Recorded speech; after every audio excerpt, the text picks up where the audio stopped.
Ok, alors,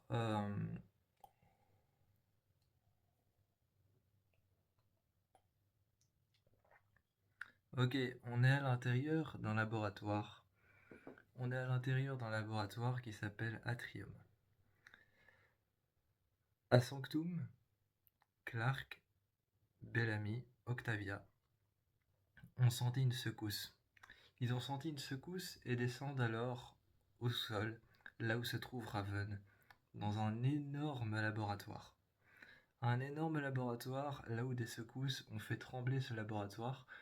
Juste en dessous, il y a Juste en dessous, Raven est occupé de générer une sorte d'équilibre sur de garder un équilibre à l'intérieur de réacteurs à impulsion électrique, à de, impulsion de refroidissement et de réchauffement. Elle est occupée de garder un équilibre sur ça et a senti la secousse qui a tout fait basculer. Clark descend voir Raven avec Bellamy et avec Octavia. Octavia dépose son arme et regarde Raven en lui demandant si elle a senti cette secousse. Raven allume un écran, montre à Clark que cette secousse a fait pas mal de dégâts, pas mal de dommages. Il faut réparer absolument les...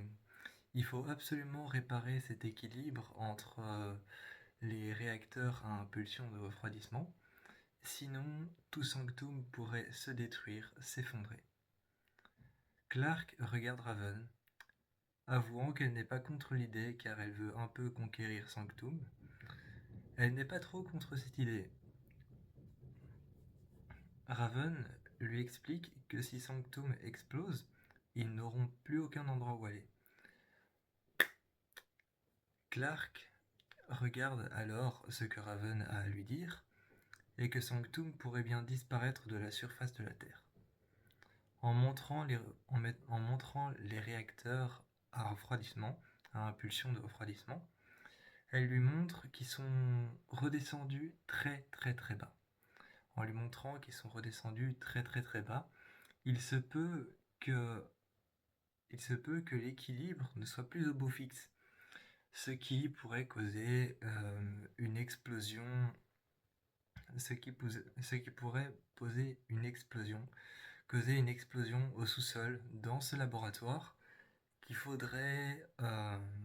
pourrait justement causer aussi une explosion sur les plaques tectoniques, faisant ainsi basculer la surface de la Terre et détruisant Sanctum. C'est là où se trouve le problème de Raven. C'est là que se trouve le problème de Raven, c'est que elle n'a aucune chance et aucun moyen d'atteindre les plaques tectoniques et aucun moyen de cerner les plaques tectoniques et de les garder les unes contre les autres. Elle ne sait pas faire ça. Elle ne sait pas les garder les unes contre les autres. Clark et Clark, Octavia et Bellamy, qui ont senti cette secousse, vont voir ce que c'est et partent en éclaireur. Ils partent en éclaireur avec, euh, Ils partent en éclaireur avec des motos que leur ont fournies Sanctum et une autre équipe d'éclaireurs faisant partie du royaume de Sanctum. Ils partent en éclaireur et trouvent au milieu du désert, loin de Sanctum, ils trouvent une énorme, une énorme centrale électrique avec un réacteur, avec un réacteur principal sur le point d'exploser, qui est en fusion. Ce réacteur s'appelle Atrium.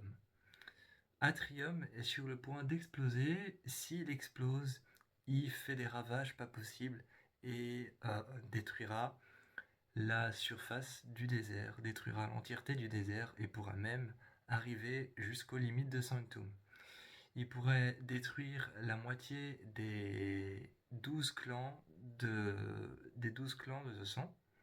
Il pourrait tout détruire et irradier la surface de la Terre. Il rentre à l'intérieur Lorsqu'il rentre à l'intérieur, c'est méconnaissable. Tout est détruit, les tuyaux sont en vrac, les murs sont complètement détruits. Il y a des tableaux de bord, des ordinateurs qui sont complètement... Il y a des, des ordinateurs qui sont complètement foutus. Ils rentrent, ils rentrent à l'intérieur et ils savent pas ce qu'ils doivent penser, ils savent pas ce qu'ils font là. Ils baissent leurs armes, mais ils marchent et ils continuent à avancer à l'intérieur de Atrium. Ils savent pas ce qu'ils vont trouver à l'intérieur de Atrium, qui appartenait anciennement à Ali. Ils ne savent pas ce qu'ils vont trouver à l'intérieur de l'Atrium, mais finalement, Clark entend des secousses, en tout cas sent des secousses juste en dessous d'elle. Un étage en bas, elle descend et trouve un groupe de personnes à l'intérieur d'une cellule en métal derrière une porte vitrée. Elle essaye d'ouvrir cette porte vitrée, malheureusement coincée par un code. Malheureusement coincée par un code, elle essaye d'ouvrir cette porte vitrée. Elle essaye d'abord en frappant avec son arme contre le boîtier sur lequel il y a le code. Elle essaye, mais n'arrive pas à rentrer. Une sorte de gaz chimique commence à rentrer partout à l'intérieur de la pièce. Les personnes à l'intérieur sont sur le point de soit suffoquer, soit, soit être atteintes de plaques rouges et d'éruptions cutanées partout sur le visage. Les personnes commencent à, les personnes commencent à avoir la peau qui fonde un peu, puis qui deviennent rouges, et des éruptions cutanées commencent à apparaître un peu partout. Leur visage se difforme, les fossettes et les pommettes commencent à tomber, les yeux commencent à fondre, et ils sont complètement rouges. Une femme s'accroche à la fenêtre. Une femme s'accroche à la fenêtre de cette porte. Mais lorsqu'elle s'accroche, la peau, les ongles et la chair de ses mains commencent à disparaître, ne laissant plus qu'apparaître ses os qui sont couverts de sang. Quand Clark rentre à l'intérieur et qu'elle réussit enfin à détruire la porte s'ouvre finalement la porte s'ouvre sous le poids et l'air peu respirable qu'il y a à l'intérieur de cette pièce. Elle s'ouvre sous une sorte de combustion d'air à l'intérieur et elle rentre et apporte ces personnes à Sanctum. Elles sont contaminées mais les met dans un laboratoire à part. Raven commence à Raven commence à aménager un laboratoire. Clark s'est arrêté sur le côté. Clark s'est arrêté sur le côté dans le réacteur. Dans le réacteur Atrium, elle contacte Sanctum et elle contacte Raven en lui disant de préparer un laboratoire de médecine. Raven va tout de suite chercher Abby. Abby prépare un laboratoire de médecine. Elle le prépare. Elle le met en place. Elle prépare des bandages et tout ce qu'il faut. Elle prépare des médicaments. Et Et Clark arrive avec ces personnes qui sont gravement atteintes.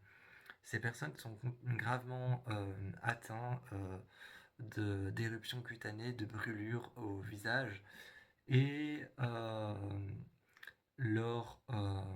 et de coupures au visage. Quand elle les apporte, Abby commence à regarder un peu les coupures qu'elles ont au visage, elle regarde les coupures qu'elles ont au visage, leurs visages qui ont un peu fondu. Elle regarde leurs mains et la toxine qui a atteint leur corps. Pour le moment, Abby ne sait pas quoi faire et Clark demande à sa mère si elle va réussir à les sauver. Elle se retourne vers elle en lui disant qu'il y a peu d'espoir et les personnes sont en train de suffoquer et sont attachées à une table en métal. Abby leur ouvre le thorax.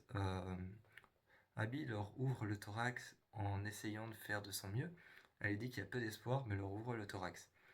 Elle fait ça avec un scalpel et ensuite avec une sorte d'accroche en métal, qui s'écarte. Elle écarte la peau et a une vue complète sur les poumons. Les poumons sont noircis, ils sont rouges. Les poumons sont noircis, ils sont rouges, ils sont oranges, pire que les poumons d'un fumeur. Pire que les poumons d'un fumeur qui fumerait un paquet par jour. les poumons sont noirs, ils sont brûlés, ils sont vraiment incendiés.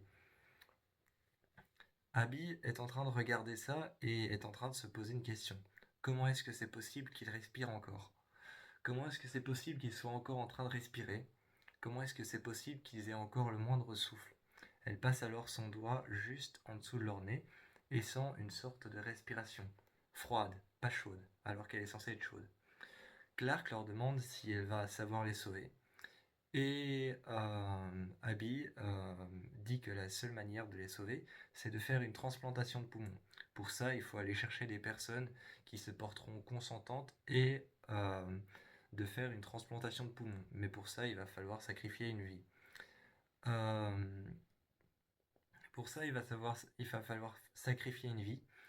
Et Clark commence à chercher des hôtes, en tout cas des personnes qui se porteraient consentants pour faire cette expérience. Mais aucun des clans, ni les Sankru, ni les Sankru, les Trikru ou les Wankru n'accepte. Aucun des clans n'accepte. Alors elle continue sa recherche à travers les clans et elle va chez les Delphi-Crew. Là, ils n'acceptent pas non plus. Aucune chance pour qu'ils donnent l'un de leurs guerriers, ou l'une de leurs guerrières, ou l'un de leurs espions, pour qu'ils donnent ses poumons et qu'ils meurent ensuite. Elle dit que c'est pour une urgence, que c'est pour sauver des gens, peut-être qu'ils ne les connaissent pas, mais qui peuvent apporter des réponses sur ce qui s'est passé là-bas. Alors, elle n'a aucune idée de ce qui s'est passé là-bas, mais ils vont peut-être apporter des réponses. Octavia tente de s'en charger, elle regarde Clark, elle tente de s'en charger. Elle met son arme sur la table, elle dit que s'il faut, ils vont aller chercher par la force. Clark retient Octavia par l'épaule en lui disant que c'est pas la manière qu'il faut utiliser, qu'il faut aller demander. Octavia se retourne, saisissant Clark par la main, la serrant très fort. Elle lui dit: et tu penses vraiment que tes petites excuses et que tes petites demandes un peu partout dans les clans vont nous aider à trouver les autres? Ce qu'il faut faire, c'est les prendre par la force.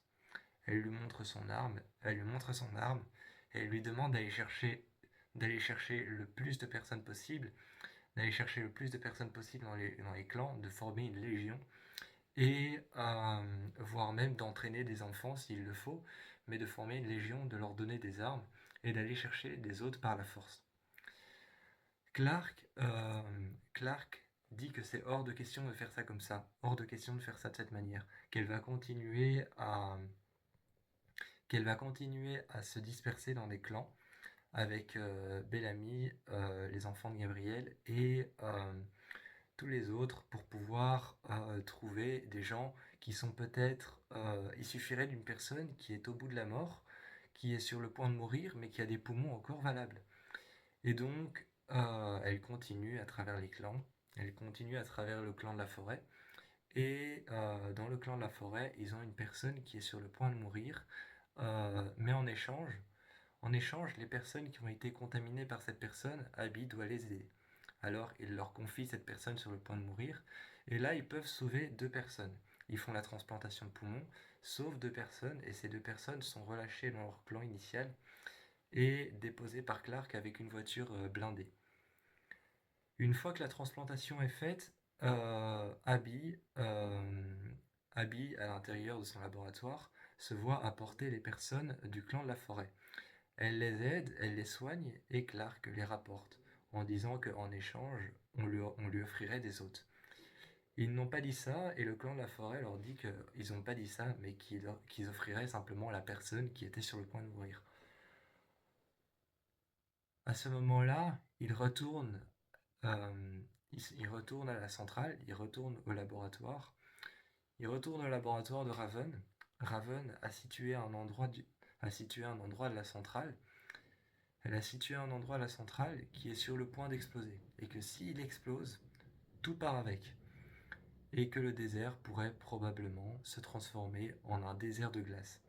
Parce que parce que la fusion de l'explosion ou de l'implosion du réacteur, comparée à la chaleur du sable, ferait apparaître un immense désert de glace. À ce moment-là, Clark demande de l'aide aux Asgeda, parce que les Asgeda sont la nation des glaces. Elle demande de l'aide au Asgeda, à savoir comment est-ce qu'il pourrait régler le problème. Est-ce qu'il pourrait faire de si cet endroit explose et fait du désert un endroit de glace, est-ce que ça pourrait faire un endroit supplémentaire pour les Asgeda? Elle propose ce marché, elle propose de faire exploser directement le lab- elle propose de faire exploser directement le réacteur, de créer cette énorme explosion qui fera du sable un énorme désert de glace et de proposer les terres aux Asgeda. Les Asgeda n'acceptent pas, en revanche, ils acceptent de les aider. En revanche, ils acceptent de les aider, mais sous forme d'un marché. Sous forme d'un marché, ils acceptent de les aider. Et donc, les Asgeda proposent ce marché-ci. Le marché est le suivant. On accepte de vous aider à faire exploser cette chose si vous trouvez un moyen de protéger notre tribu des glaces, si vous trouvez un moyen de protéger l'enceinte de l'endroit où on habite, de l'endroit où on est, si vous trouvez un moyen de nous protéger de l'explosion, on déménagera ensuite sur les terres qui sont devenues de la glace. C'était le marché prévu. Clark essaye de trouver un moyen.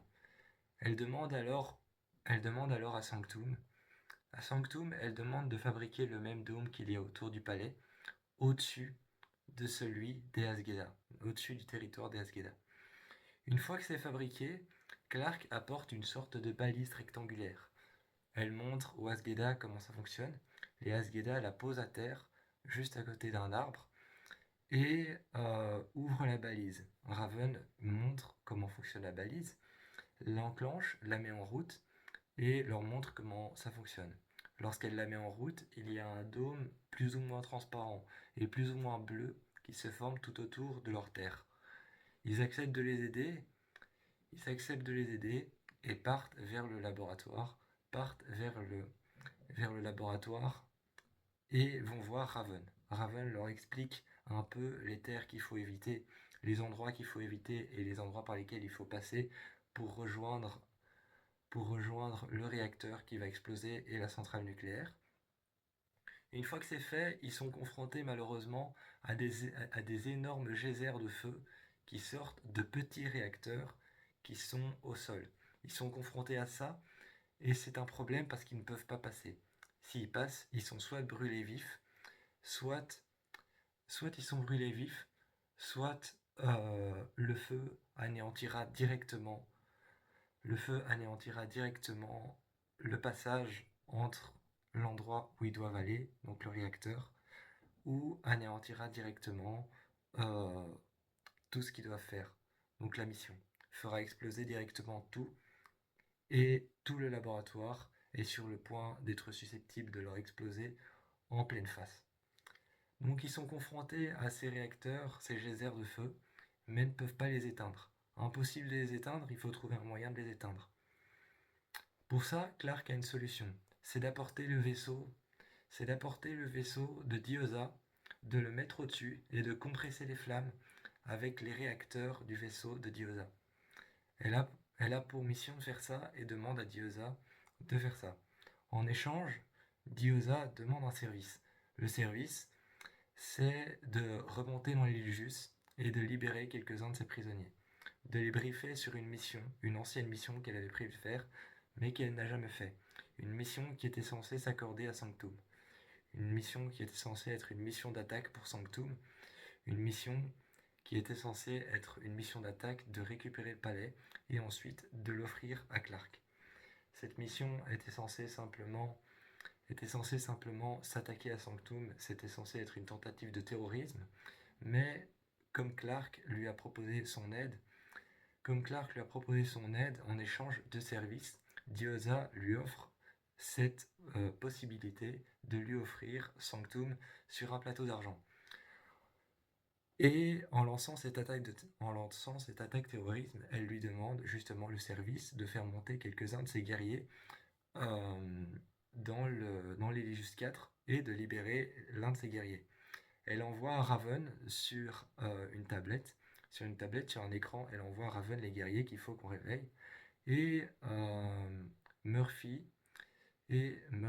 avec Emory et Echo sont envoyés tous les trois dans l'Illusius 4 et réveillent ces guerriers. Ces guerriers ne les connaissent pas quand ils les réveillent. Quand ils les réveillent, ils leur montrent une retransmission en direct de Diosa qui leur parle et qui leur dit que ce sont des personnes avec qui ils sont en train de passer un marché et qu'ils vont descendre sur Terre pour une attaque terroriste. Cette attaque terroriste consistera aux règles qu'elle est en train de leur expliquer. Murphy leur montre l'écran et une fois que la retransmission est terminée, il leur demande si c'est bon, ils ont compris, avec une pointe de sarcasme dans ses paroles. Une fois que c'est terminé, ils descendent et une navette leur est envoyée devant les Ujus 4. Avec cette navette, ils arrivent juste devant Sanctum et l'attaque terroriste n'est pas sur le point de commencer. Ils doivent d'abord rejoindre le vaisseau de Diosa et Diosa doit les briefer. Les armer, leur donner des armes. Ce qu'elle fait ensuite, c'est qu'elle leur donne des armes et là commence l'attaque terroriste. Clark avait besoin de 3 personnes. Murphy, Raven et avait aussi besoin de Echo. Elle devait expliquer son plan qui était complètement ficelé à l'intérieur de sa tête. À l'intérieur de sa tête, son plan était complètement ficelé. Un plan pour pouvoir désarmer Atrium. Un plan pour pouvoir désarmer ce laboratoire. Il était complètement ficelé, elle l'avait déjà en tête. Elle savait comment ça allait se passer. Étape après étape, elle savait comment ça allait se passer, comment est-ce qu'elle allait faire. Mais elle avait besoin de 3 personnes. Echo, Raven et Murphy.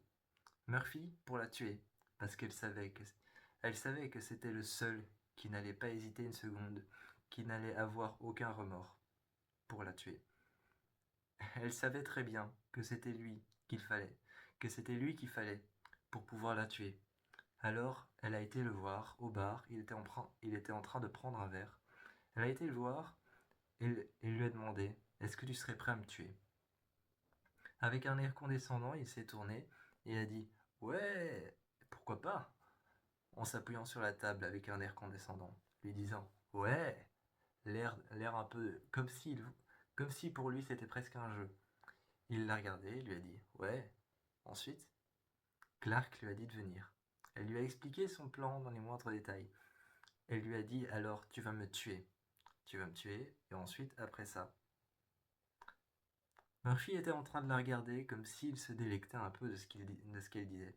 Elle était en train de lui dire « Tu vas me tuer. Une fois que je serai morte, tu iras voir Raven. Tu demanderas à Raven de retrouver les plans de Atrium, de retrouver les plans, de retrouver l'ancienne mission Atrium. Pourquoi est-ce qu'ils ont fabriqué ce laboratoire? Pourquoi est-ce qu'ils ont fabriqué cet endroit? Tu demanderas à Raven de retrouver Atrium, qui appartenait à Ali. Ensuite, une fois que tu auras retrouvé Atrium avec Raven, une fois que ce sera fait, vous allez tout transférer dans une puce. Et cette puce mémoire, vous allez la mettre à l'intérieur de mon crâne. Elle était en train d'expliquer ça. Et ensuite, elle a été chercher Raven. Elle a été chercher Raven et lui a demandé de s'asseoir à la même table avec Murphy et avec elle. Quand Raven est arrivé, elle lui a demandé c'était pourquoi. Murphy a regardé Raven en lui disant « Tu vas pas être déçu, je t'assure », avec un petit air condescendant. Raven l'a regardé, sans rien dire particulièrement. Elle a simplement regardé Murphy, et ensuite a regardé Clark. Clark lui a expliqué son plan. Alors, Murphy va me tuer. Déjà, Raven était en train de regarder Clark comme si elle était folle. Clark a dit « C'est très simple, Murphy va me tuer. Vous allez arrêter mon cœur, vous allez me tuer. Une fois que ce sera fait, toi tu vas rentrer les codes de Atrium à l'intérieur d'une puce mémoire. La puce mémoire, vous allez la mettre à l'intérieur de ma tête. C'est simple, ce sera Echo qui se chargera de faire une petite entaille et on mettra la puce mémoire à l'intérieur. Ensuite, une fois que ce sera fait, que la puce mémoire sera à l'intérieur, je retournerai dans les souvenirs de Atrium. Je retournerai voir les personnes qui ont travaillé et qui ont fabriqué Atrium, qui ont fabriqué ce réacteur. Je retournerai voir ces personnes. Je retournerai leur poser la question de comment est-ce qu'ils ont fait pour l'activer et comment est-ce qu'ils ont fait pour le désactiver. Une fois que ce sera fait, je reviendrai avec ces souvenirs. ce sera Murphy qui va me réanimer. Murphy l'a regardé et lui a dit « Ah, c'est dommage, je pensais que tu resterais morte. » Raven ni personne n'a réagi à ce qu'il dit, même pas Clark. Clark l'a simplement regardé et ensuite a dit une fois que ce sera fait, ce sera à ton tour, Raven. Je sais que tu vas pas être d'accord avec ce que j'ai dit. Il y avait très peu de chances pour que ce qu'elle dise soit accepté par Raven, parce que Raven y était presque resté. Lors de l'exorcisme qu'il y avait eu, quand Ali a pris possession du corps de Raven, lors de l'exorcisme, elle avait failli y rester, et Ali a failli prendre possession de son corps. Elle lui a dit, après, ce qu'on va faire, c'est qu'on va mettre Ali. On va mettre Ali dans une puce, dans une clé, on va mettre Ali à l'intérieur, et on va la mettre à l'intérieur, on va mettre la clé. La clé, on va la mettre à l'intérieur de Raven. Raven, tu seras encore une fois sous l'emprise de Ali, mais je te promets que ça ne durera pas longtemps. Raven, c'était hors de question qu'elle fasse ça. Elle s'est levée de table et est partie. Une fois qu'elle s'est levée de table et qu'elle est partie, Clark a essayé de la convaincre de diverses manières différentes, en lui disant « Mais je te promets qu'on va te ramener tout de suite, que cette fois-ci ça se passera pas comme la dernière fois. » Raven n'était pas effrayée, elle ne voulait juste pas.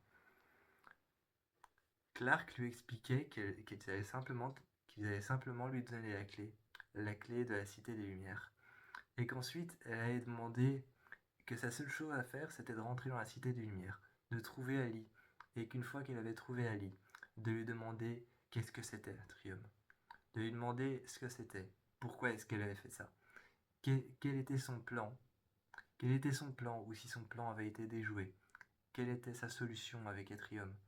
Et ensuite elle reviendrait avec ça, avec tout ce que Ali lui avait dit, elle reviendrait avec ça.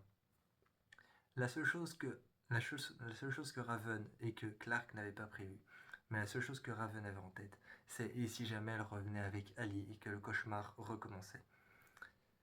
Clark n'avait pas prévu ça, mais elle savait qu'elle allait revenir. Elle était sûre d'elle que son plan allait fonctionner et qu'elle allait revenir avec tout ce que Ali allait lui dire. Ali était une simple intelligence artificielle qui vivait à l'intérieur de cette chose.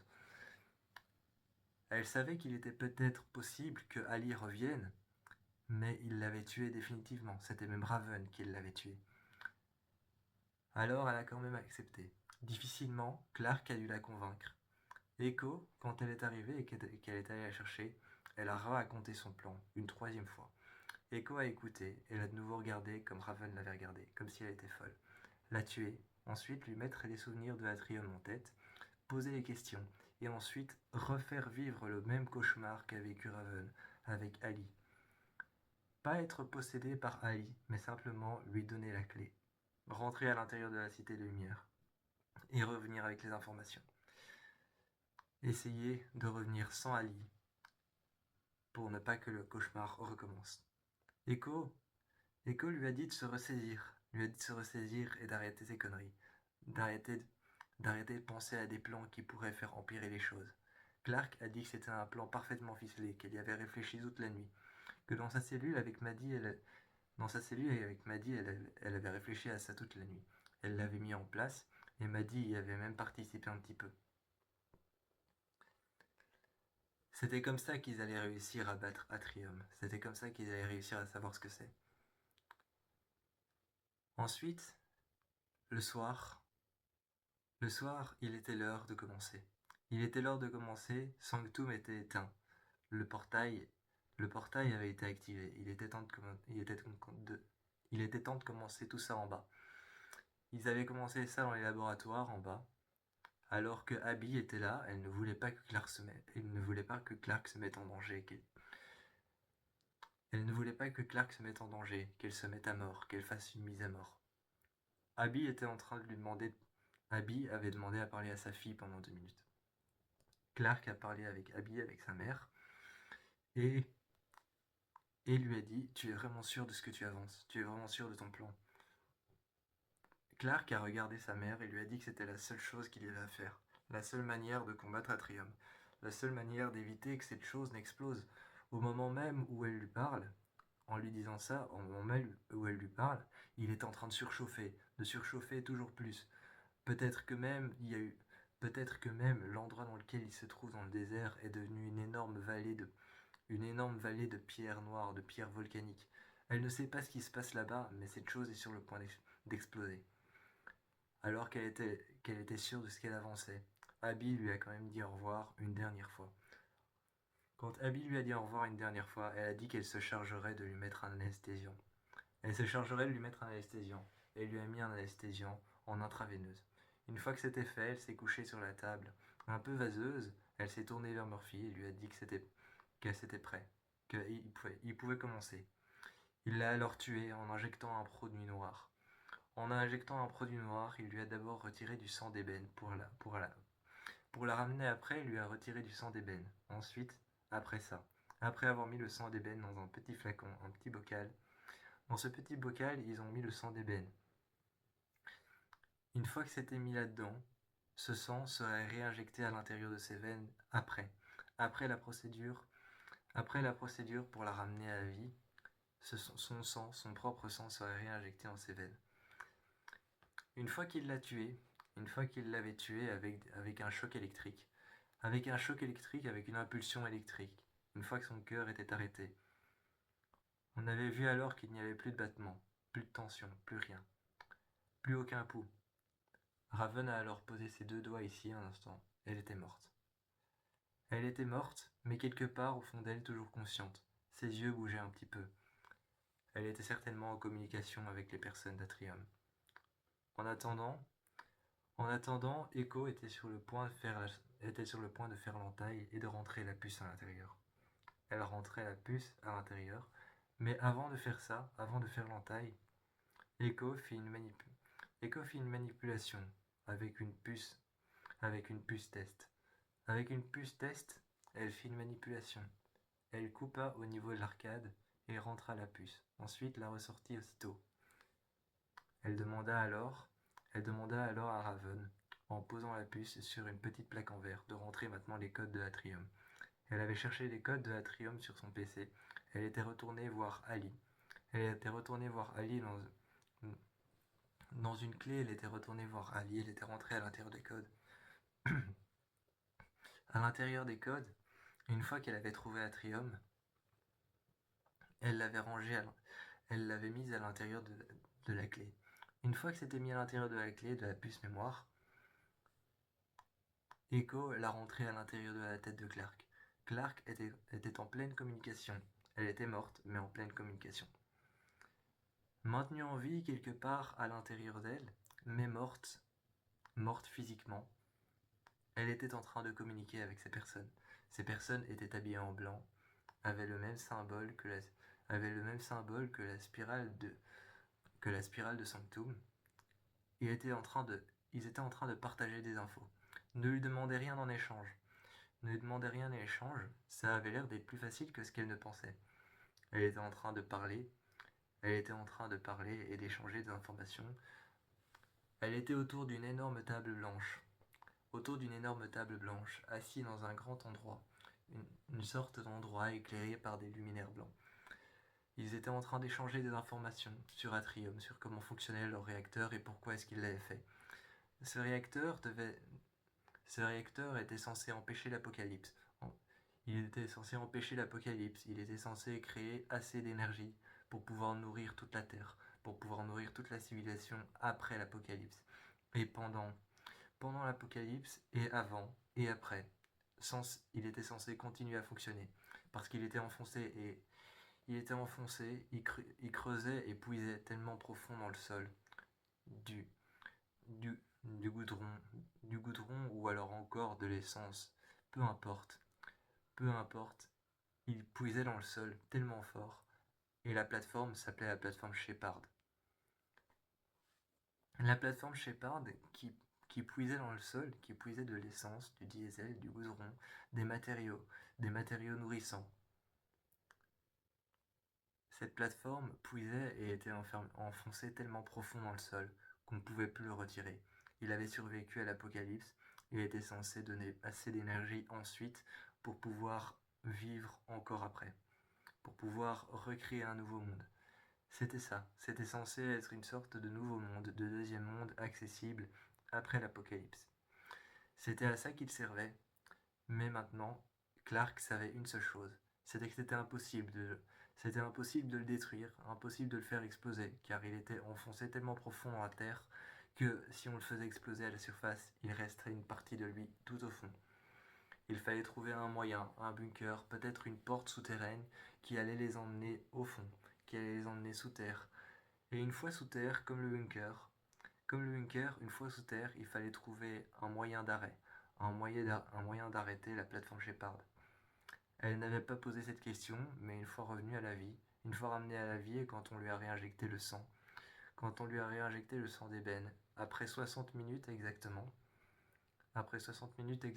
après une mort imminente, elle est revenue à la vie, avec des, avec des réponses. Avec des réponses qu'elle a partagées autour d'une table à Raven, à Echo et à Murphy. Tout était prêt pour refaire l'opération. Ils étaient repartis en éclaireur le lendemain. Arrivés devant Atrium, il fallait passer par un chemin sur le côté. Un chemin qui était protégé des flammes, protégé par une sorte de portail, de dôme activé par un code qu'on lui avait donné. Un code qui n'était ni des chiffres ni des lettres, des symboles. Des symboles différents qu'il y avait sur ceux de la pierre. Une fois que ça s'était fait, ils sont passés. Ils sont rentrés à l'intérieur d'Atrium, et la seule manière de détruire Atrium, c'était de trouver une substance verte liquide. Une substance verte très liquide qu'il fallait trouver à l'intérieur d'une plante spécifique qui poussait encore à l'intérieur d'un énorme vivarium. Un énorme vivarium à l'intérieur duquel poussait cette petite plante. Cette petite plante était vivante, elle avait des petits yeux noirs. Elle avait des petits yeux noirs et des petites antennes, des petites pattes. Elle s'accrochait et elle bougeait, comme un insecte vivant. Comme un insecte vivant, en dessous, elle avait un corps, un abdomen noir, des petites pattes et elle bougeait, elle s'accrochait. Elle restait statique comme une plante normale. Elle avait des racines, mais elle bougeait à l'intérieur. Il fallait en couper les pattes, en récupérer le sang. Une fois à l'intérieur, il fallait mettre à l'intérieur d'une capsule de combustion. Une fois que ça s'était fait, il fallait l'emporter à la plateforme. Il fallait l'emporter à la plateforme Shepard. Une fois revenu, il fallait déposer cette chose juste sur un boîtier à côté d'une grande hélice. Une fois l'hélice arrêtée pour de bon, tout le réacteur était arrêté. Tout le réacteur était arrêté. Ils sont restés un moment jusqu'à ce qu'ils ont senti une sorte de vague de froid redescendre. Le, le réacteur était arrêté. Le radiateur de réchauffement aussi était arrêté. Dehors, les flammes étaient retombées. Elles étaient plus petites, mais n'étaient plus vraiment dangereuses. Ils sont passés, mais sont restés à couvert. Ils sont restés à couvert, sont passés. À ce moment-là, ils ont attendu. Ils ont envoyé un message codé, un message crypté à Bellamy, qui était resté à Sanctum. Une fois qu'il était resté à Sanctum, il était allé avec Monty, avec des voitures blindées, parler, juste parler à Diosa, pour pouvoir aller les chercher dans le désert. Diosa avait demandé en échange qu'on lui ramène ses guerriers, ce qui était fait. Elle avait accepté maintenant de venir les chercher. Une fois que c'était fait, qu'elle avait été les chercher, elle les avait ramenés. L'assaut pouvait commencer. L'assaut avait commencé. Le vaisseau s'était déposé juste devant Sanctum, juste devant le château de Sanctum. Le vaisseau s'était posé, en plein milieu de la ville de Sanctum. Le vaisseau avait atterri. Les portes se sont ouvertes et Diosa a chargé. Elle a enfoncé les portes de Sanctum, à regarder toutes les personnes qu'il y avait à l'intérieur de Sanctum, qu'il y avait à l'intérieur du château. Et il y avait une sorte d'énorme grande réception très luxueuse. Lorsqu'elle est arrivée à l'intérieur, elle a demandé alors à tout le monde comment est-ce qu'il fallait faire pour pouvoir se protéger. Comment est-ce qu'il fallait faire pour pouvoir protéger le château, pour que le château n'ait rien. Comment est-ce qu'il fallait faire? Est-ce que, est-ce que le dôme qui avait au-dessus du château était suffisant? Une personne est arrivée. Une personne est arrivée et a dit que le dôme était suffisant à arrêter n'importe quel impact. Impact flammable, impact d'eau, impact de vent, n'importe quel impact, il était suffisant. Et encore l'autre portail qu'il y avait encore autour était amplement suffisant. Ils allaient tous attendre ici sagement. Sagement, ils allaient tous attendre. Diyoza n'a pas hésité une seconde à mettre un fusil sur la tempe de tout le monde, et à demander à toutes les personnes qui la suivaient de mettre son fusil sur la tempe de tout le monde. Même à Russell Princeps, en lui demandant d'attendre, qu'ils allaient attendre sagement ici, et qu'une fois qu'ils allaient entendre une secousse, qu'ils allaient sentir un vent puissant, et qu'ils allaient sentir le château trembler, qu'ils allaient sentir le château presque comme s'il allait s'effondrer, ils allaient ressortir tous. Ils allaient désactiver le portail, et le château était à eux. Russell a accepté. Russell a accepté tout simplement parce qu'il n'avait pas le choix. Sinon, c'était l'exécution totale. Il a accepté parce que sinon, c'était l'exécution totale. Une fois qu'il a accepté, ils sont descendus dans les laboratoires. Une jeune femme s'est portée volontaire. Une jeune femme s'est portée volontaire pour ramener Josephine Langborn qui avait certaines questions à poser, qui avait certaines réponses aussi. Certaines questions qu'elle avait à poser, c'était comment est-ce que Clark avait pu la battre dans son esprit. C'était la question qu'elle avait à poser. Mais qu'elle avait découvert plein de secrets à propos de Clark à l'intérieur de son esprit. Elle y était retournée un soir. Un soir, elle était retournée dans son esprit, où son père avait réveillé sa fille et l'avait emmenée à l'intérieur de Clark. Clark avait été emmené, mais retrouvé à l'intérieur de la salle des squelettes. Elle avait trouvé certains secrets à propos de Clark qu'elle pouvait utiliser contre elle. Mais il était hors de question de faire revenir encore une fois Josephine Langborn ici. Hors de question. Alors Clark n'a pas hésité une seconde à la tuer une seconde fois. Mais la seule chose qu'elle voulait entendre de sa bouche quand elle ne l'a pas complètement tuée, avant de retirer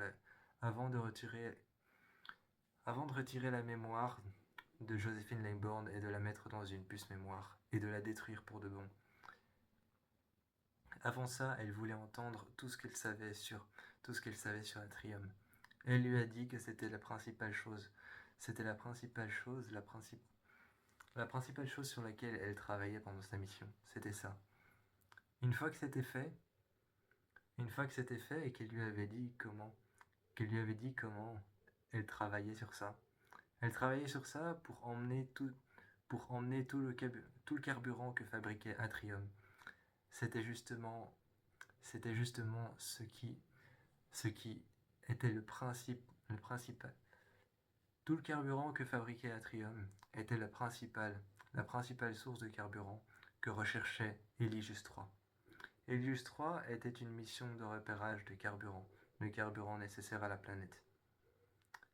Ce carburant, c'était ce que fabriquait Atrium. Il l'avait fabriqué pour le relier un peu à Eligius III, cette mission qui n'avait pas encore été débloquée, mais que Raven cherchait à débloquer.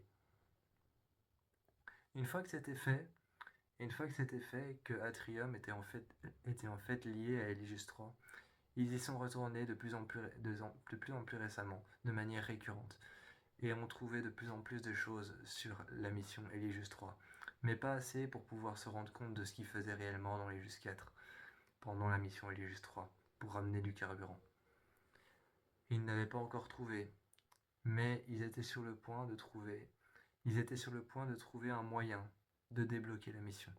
Il fallait encore remonter sur Eligius IV. Clark avait trouvé une bien meilleure idée. Elle avait trouvé une bien meilleure idée et maintenant, il était temps de la partager à Raven. Clark est allé voir Raven. Elle est allée voir Raven au bar et lui a dit « J'ai une bien meilleure idée. J'ai une bien meilleure idée maintenant pour ce qu'on va te faire, pour ce qui va t'arriver, j'ai une bien meilleure idée. » Raven s'est tourné et lui a dit « Quoi, c'est quoi ton idée? Me tuer encore une fois ?» Sur un ton très sévère, elle l'a regardé, sur un ton très strict. Sur un ton très strict, elle lui a dit « C'est quoi ton idée? Me tuer comme toi tu t'es tué ?»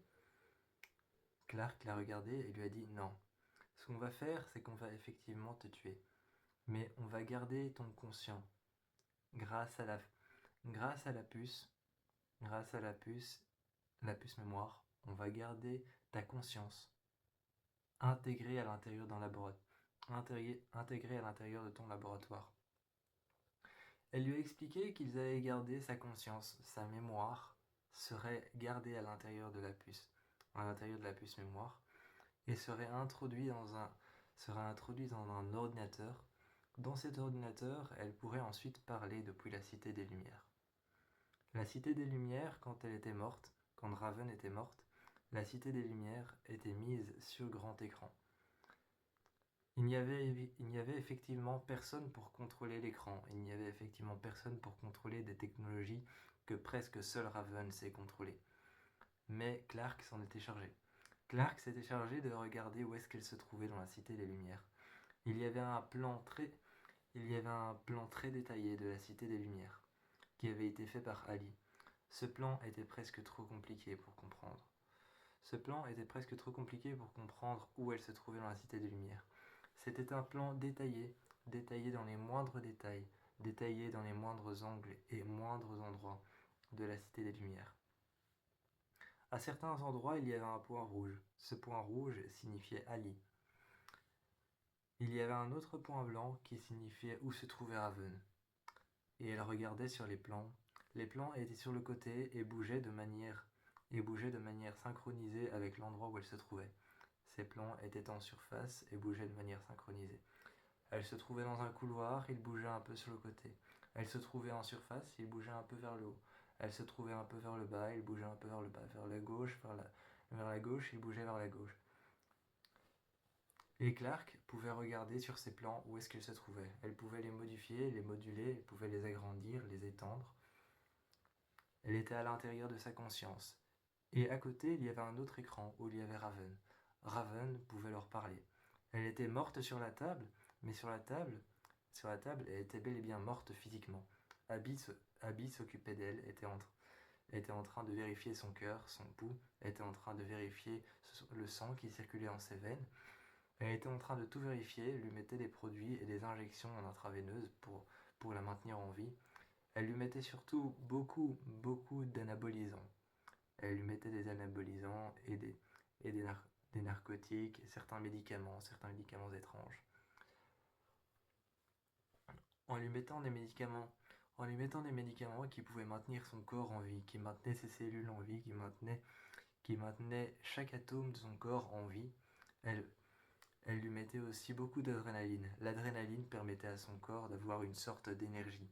Pas l'énergie de son cerveau, pas l'énergie de ses bras, pas l'énergie que produit son corps, pas l'énergie de la chaleur, mais certes une énergie qui maintenait son corps en vie.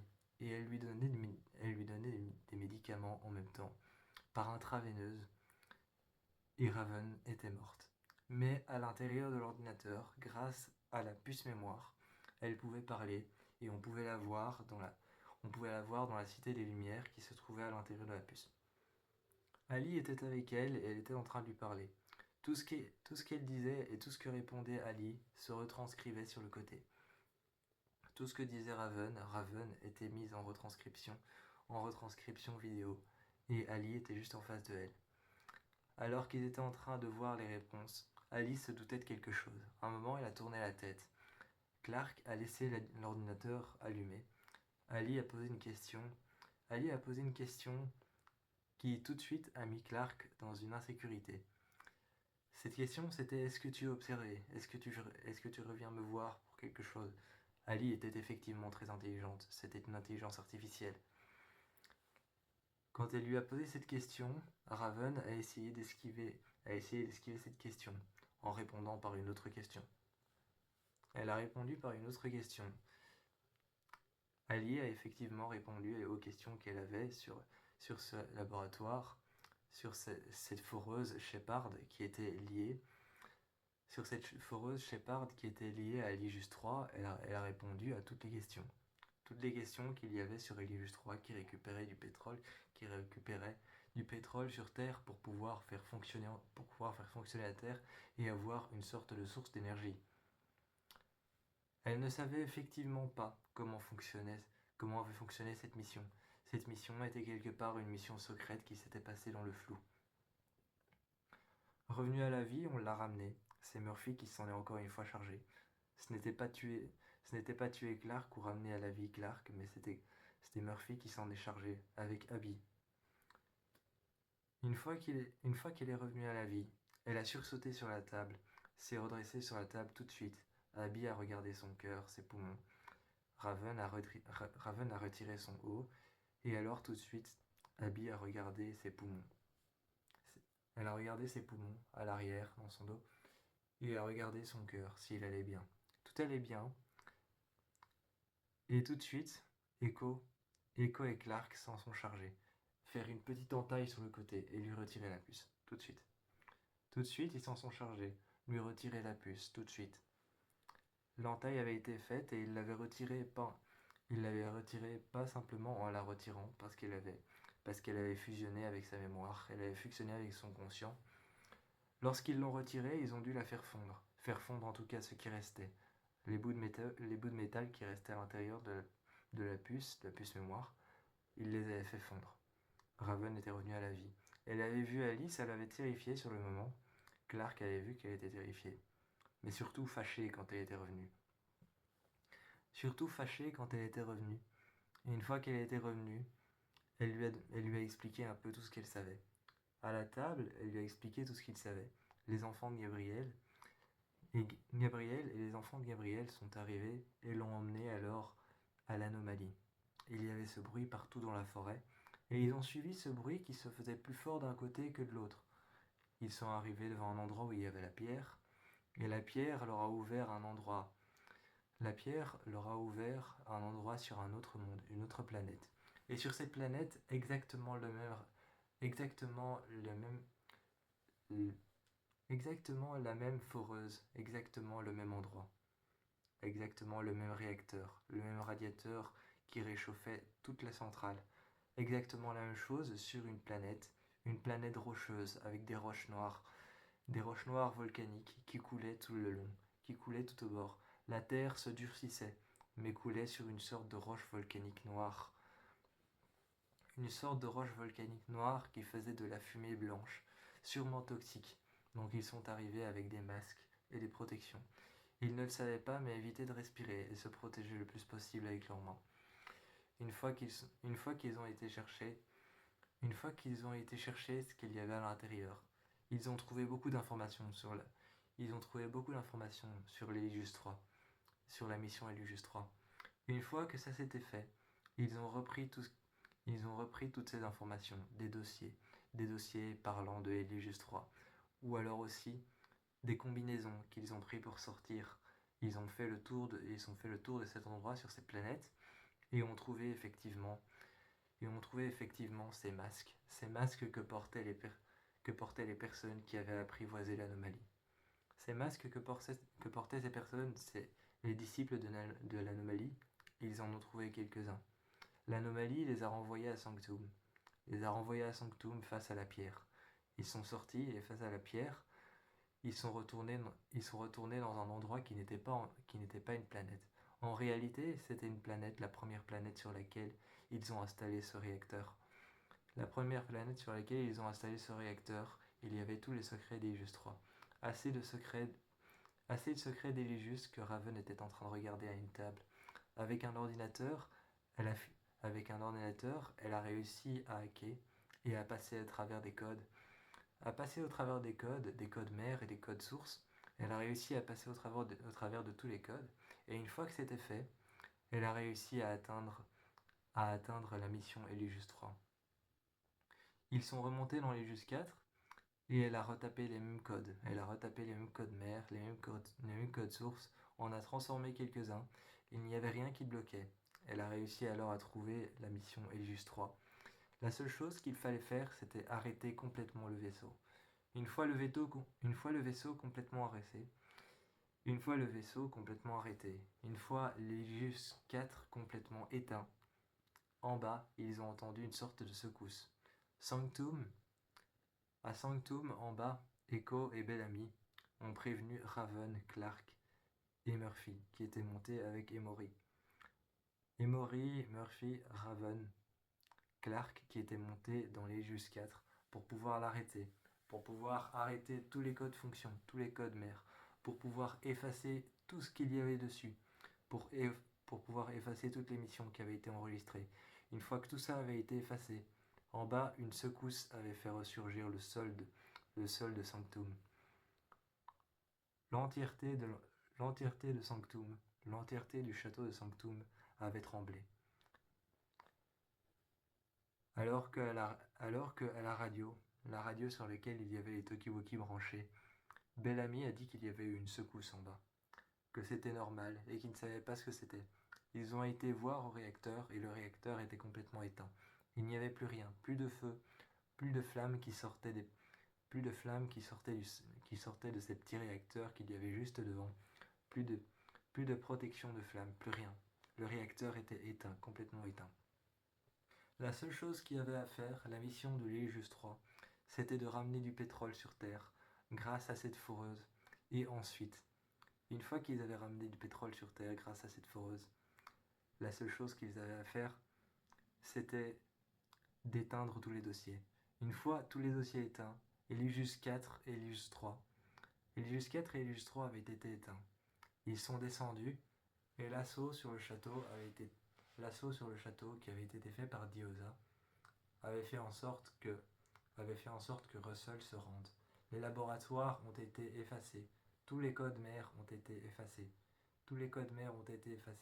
Le nombre de personnes qui se sont réincarnées ont été effacés et ont été alors remis et réintroduits à l'intérieur de petits codes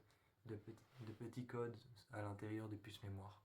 Toutes les personnes qui se sont réincarnées encore et encore, toutes ces personnes qui se sont réincarnées ont été effacées, comme si elles n'avaient jamais existé. Les autres ont existé, les caméras de surveillance, elles sont restées. Les nombreuses caméras de surveillance, qui avaient filmé ces réincarnations, ces réincarnations que faisaient les princeps. Ces nombreuses réincarnations avaient été filmées. On les avait gardées comme preuve. Pas comme preuve de chantage, mais on les avait gardées comme preuve de leur réincarnation. Une fois que c'était fait, remonter sur l'Hélios, une fois que c'était fait, ils s'étaient tous endormis en cryo-sommeil. Mais Clark avec Bellamy, depuis une vitre, Clark avec Bellamy, depuis cette grande baie vitrée sur l'Hélios 4, avait vu une partie de la planète prendre feu. Et se mélanger à ce feu une anomalie, une sorte de rond circulaire vert qui rentrait à l'intérieur des flammes. L'anomalie n'avait pas disparu, simplement traversé une sorte de nuage de flammes, le Prime Faya, qui avait été nommé par Lexa, qui avait été appelé comme ça par Lexa. Une fois que ça s'était fait, il s'était dit que sous le feu et sous l'anomalie qui avait traversé les flammes, peut-être que la foreuse avait disparu. Ils sont redescendus sur Terre, et quand la foreuse avait disparu, une fois que la foreuse avait disparu, la mission était achevée. Sanctum était à eux, le château de Sanctum était à eux, Russell Princeps avait laissé tous les dossiers compromettants des nombreuses réincarnations, et le château était enfin à eux. Ils avaient un endroit où habiter, et toutes les personnes qui étaient encore sur les Hélios 4 devaient redescendre.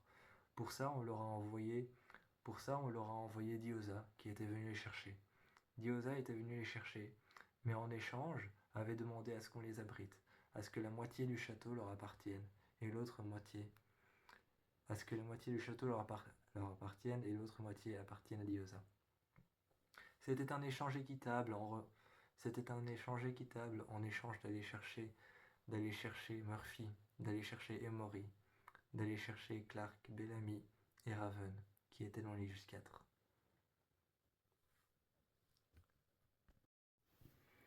En redescendant de l'Hélios 4, Clark avait emporté avec elle deux choses.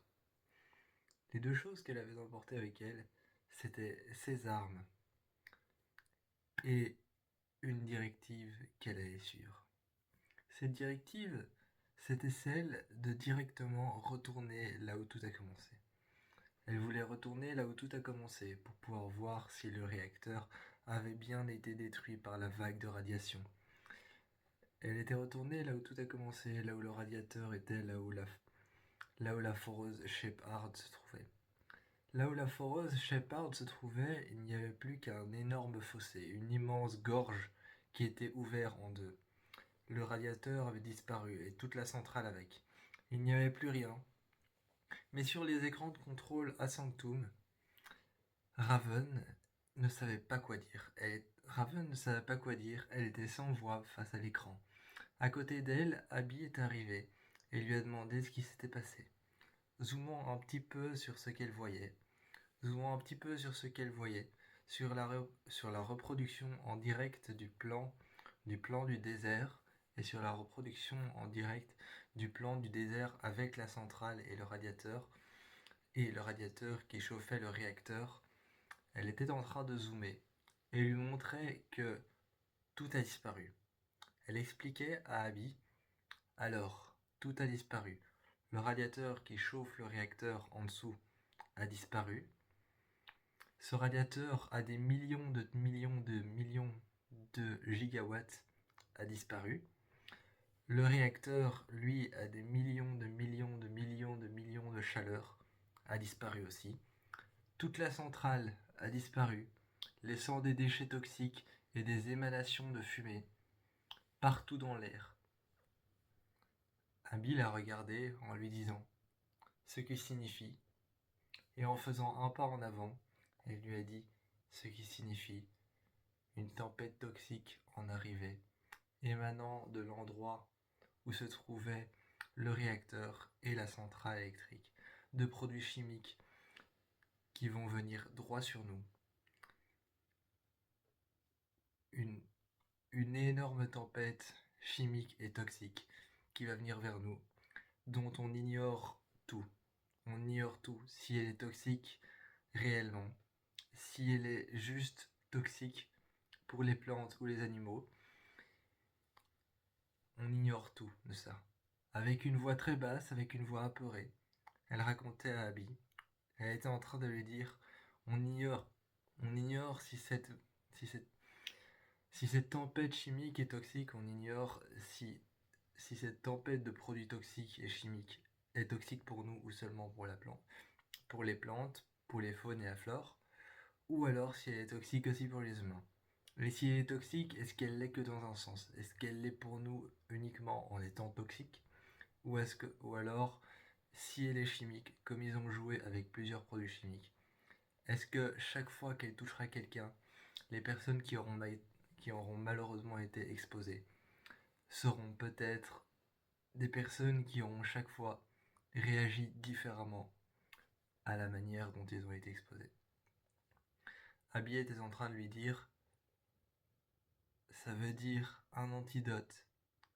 Ça veut dire un antidote et un sérum réalisé sur mesure pour chaque personne qui serait exposée à la prochaine tempête. Abby était en train de se retourner vers Raven, qui surveillait l'endroit où se trouvait Clark. Clark était au milieu, au noyau du réacteur, et juste en dessous, au noyau du radiateur, là où il y avait les millions de gigawatts. Raven était en train de lui dire de sortir immédiatement, parce qu'à l'image, le radiateur, les millions de gigawatts se réallumaient, les uns après les autres, en cercle, ils se réallumaient. Le réacteur n'était pas encore réallumé. La chose qui tournait en rond ne tournait pas encore assez vite pour pouvoir produire de l'air chaud. Alors elle avait encore le temps de sortir. Elle lui expliquait, en parlant avec son talkie-walkie, elle lui expliquait qu'il fallait sortir tout de suite. Elle avait ouvert le micro sur le tableau qu'il y avait devant elle. Elle avait ouvert le micro, avait allumé un grand écran. Elle avait zoomé vers Clark et avait zoomé vers Bellamy, Echo et vers Octavia qui était avec elle, en leur disant de repartir tout de suite, que sinon ils allaient mourir calcinés, brûlés à des millions de degrés Celsius. Ils allaient mourir brûlés à des millions de degrés Celsius, comme si c'était de mettre sa main dans le soleil. Lorsqu'elle leur a expliqué ça, Clark s'est replié directement. Le radiateur s'est réallumé. Mais la vague de radiation était tellement forte qu'il eût fallu se cacher pendant un instant dans un bunker qu'ils ont trouvé sur leur chemin. Clark trouva un bunker sur le côté, caché entre deux gros fossés. Deux grandes gorges assez profondes pour pouvoir y trébucher, pour pouvoir se cacher dedans, mais pas assez profondes pour pouvoir échapper aux radiations qui passeraient juste au-dessus des gorges. À l'intérieur, elle trouva un bunker militaire, d'apparence avec les côtés orange. Elle ouvrit la porte et ils sont rentrés dans le bunker. À quatre, ils sont rentrés, ont déposé les armes. Ça tremblait.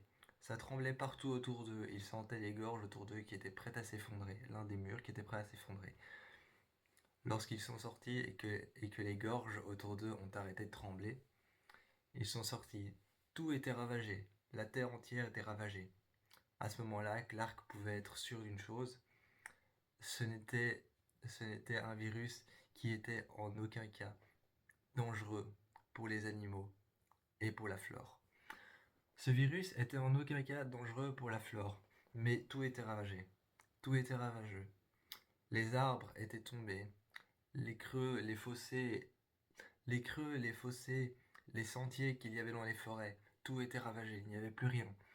Il n'y avait plus rien, mais les arbres n'avaient pas une seule égratignure. Il n'y avait pas une seule feuille qui avait une égratignure ou qui avait peut-être une simple maladie dessus. Rien. Pas une seule feuille n'était pourrie. Rien du tout. Ce qui était sûr, c'est que cette vague de radiation qui se dirigeait tout droit sur Sanctum avait été faite spécifiquement pour attaquer des espèces vivantes. Raven était presque sous le choc. Elle était en train d'élaborer un plan avec Abby, bien qu'elle ne s'entendait pas avec Abby pour le moment. Elle était en train d'élaborer un plan avec Abby pour pouvoir essayer de trouver un moyen de, en même temps, vacciner tout le monde avec un vaccin, avec un sérum. Avec un vaccin, vacciner tout le monde contre cette chose qui était en train de se diriger vers eux. Elle était en train de trouver un moyen pour faire ça. Mais comment est-ce qu'ils allaient faire pour injecter un sérum qui allait les empêcher tous de tomber, qui allait les empêcher tous de tomber malades de manière différente par rapport à l'exposition à une tempête complètement chimique? Il fallait trouver le moyen maintenant de faire vacciner au moins 1000 personnes contre une tempête de type alpha, chimique et énormément dangereuse, qui se dirigeait droit vers eux. Il fallait trouver le moyen de faire ça, quelque chose de presque impossible. Quand Clark est arrivé, elle a demandé s'il y avait un problème. Le problème venait de passer juste au-dessus d'eux. Raven lui a montré quel était le problème, et que la tempête chimique et biologique était en train de se diriger droit sur Police. Venait de passer il y a au moins une demi-heure au-dessus de Police. Que s'il rentrait à Police, il ne retrouverait plus que des décombres et la tour de police serait effondrée. Que pour le moment, elle était en train de se diriger vers Sanctum. Elle pouvait même, une fois qu'elle s'était dirigée vers Sanctum, traverser l'espace et se diriger vers une seconde planète. Il fallait à tout prix empêcher ça. C'était le problème suivant. Clark pensait qu'elle en avait fini une fois qu'elle était rentrée de l'Elysius et qu'elle avait réussi à éteindre le radiateur. Non, il s'était remis en route tout seul. Il ne s'était pas remis en route tout seul parce qu'il avait quitté l'Elysius.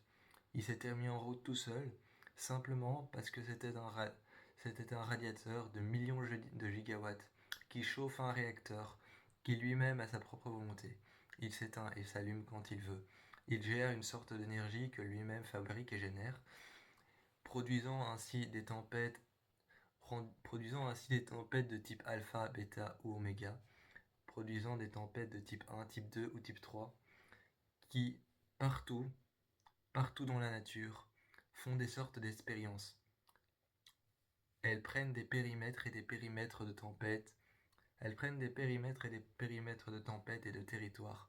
Et une fois que ça c'est fait, ces tempêtes reviennent à l'endroit initial. Elles reviennent à l'endroit initial comme si elles avaient leur propre conscience. Et elles reviennent à cet endroit, aspirées par l'air que génère le réacteur. Le réacteur génère un air chaud qui réaspire la tempête entièrement. Une fois que c'est fait, il traite les données que la tempête a fait en parcourant des territoires et des territoires et une deuxième tempête repart, d'un type différent. Il fallait maintenant trouver comment empêcher ça, comment empêcher que tout le monde soit touché et exposé à la tempête de radiation. Car la radiation, touchant chaque personne de manière différente, leur donnerait des symptômes différents. Ces personnes auront des symptômes différents. Il fallait qu'on trouve un moyen de créer des antidotes sur mesure, de créer des sortes de vaccins, de prise de sang sur mesure. Pour ça, il fallait récolter du sang ou des cellules. De la salive suffirait, un cheveu suffirait, ou alors peut-être même simplement du sang. Peu importe, de l'eau, de la salive, du sang, peut-être même un cheveu, ou alors simplement un poil de barbe pour les hommes allait suffire pour pouvoir avoir un ADN de quelqu'un, et ensuite le modifier et lui réinjecter son propre ADN. C'était la seule solution à faire, modifier l'ADN humain, lui réinjecter un nouvel ADN pour qu'il puisse survivre à des catastrophes comme celle-ci. Maintenant, il fallait avoir le consentement de tout le monde et essayer de regrouper tout le monde à Sanctum pour leur expliquer la situation.